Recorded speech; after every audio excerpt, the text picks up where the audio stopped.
পার্টটা সবগুলোর সাথে একসাথে দেওয়া, এখানে একটা প্যানেলও আছে করা সাইডে। সো এই পার্টটা হলো পুরো কামিজ অ্যান্ড প্যান্টের পার্টটা আপনারা জাস্ট আলাদা করে ফেলবেন দুইটা। অ্যান্ড দুপাট্টাটা আমরা পাচ্ছি লনের মধ্যে, খুবই সুন্দর একটা দুপাট্টা থাকছে। এই যে এটা হলো আমাদের দুপাট্টাটা, থাকবে লন মেটেরিয়ালটার মধ্যে, খুবই বিউটিফুল, খুব সুন্দর একটা কালার কন্ট্রাস্ট।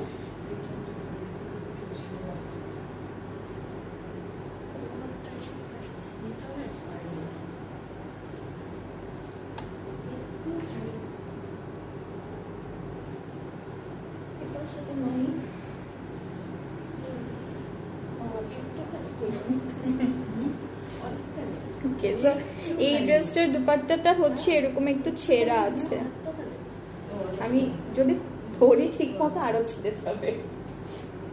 এই যে এই ড্রেসটার দুপাট্টা, এই যে এখানে হচ্ছে দুইটা ছেঁড়া আছে, ঠিক আছে।